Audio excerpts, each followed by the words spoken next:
Eh bien, salut à toutes et à tous et bienvenue sur techinfoforyou.com. Aujourd'hui, on va parler des VPN. Donc, qu'est-ce que c'est un VPN?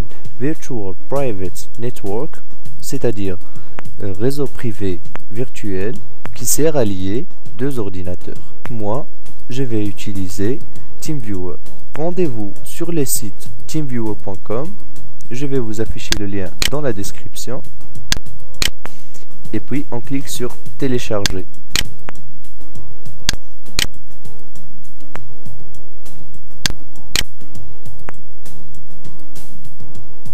Suivant. Et puis, on choisit utilisation personnelle. Suivant. J'accepte et je confirme. Puis, suivant.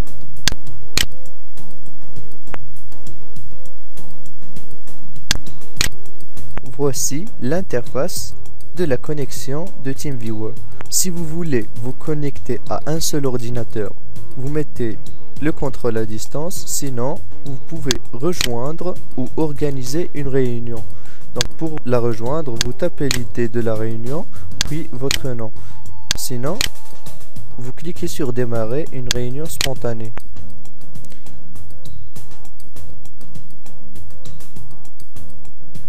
Vous l'avez créé, voici mon écran. Comme je peux inviter des gens par email, soit j'envoie cette idée à mes partenaires. Donc moi je ferme la réunion. Ou si vous souhaitez vous connecter à un seul ordinateur, vous tapez son idée qui vient de vous envoyer et son mot de passe.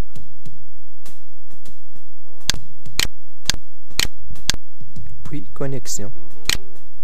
Et comme vous pouvez voir, je suis sur le bureau de mon partenaire. Et si vous remarquez là-haut, il y a un menu qui peut vous faciliter l'utilisation, comme par exemple action. Il y a inverser le sens avec le partenaire. Il y a CTRL-ALT supprimer, verrouiller l'ordinateur, redémarrage, envoyer raccourci clavier, désactiver la saisie distante, désactiver l'affichage distant, etc. En ce qui concerne la qualité de la visualisation, donc vous choisissez selon la vitesse ou selon la qualité mise à l'échelle. Et puis il y a la résolution d'écran si vous souhaitez modifier la résolution d'écran de votre partenaire. Et il y a aussi beaucoup d'autres menus.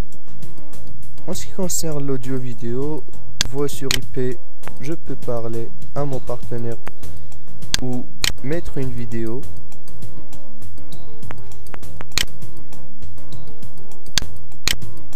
Je peux décocher la fenêtre pour afficher l'arrière-plan de mon partenaire.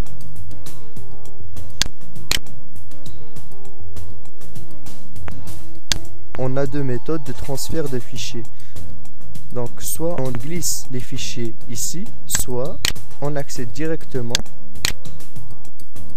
à la fenêtre de transfert. Là, il y a mon ordinateur, l'ordinateur de mon partenaire. Pour envoyer un fichier, il suffit de le glisser comme ceci. Et voilà.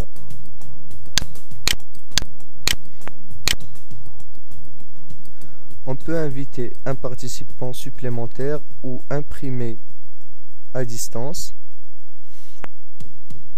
On peut aussi afficher les informations relatives au système distant. Et c'est un peu pratique quand ça concerne la réparation. Donc j'espère que ça vous a plu. Merci d'être de plus en plus nombreux sur notre chaîne et sur notre page Facebook. N'oubliez pas de mettre j'aime et de vous abonner. À bientôt.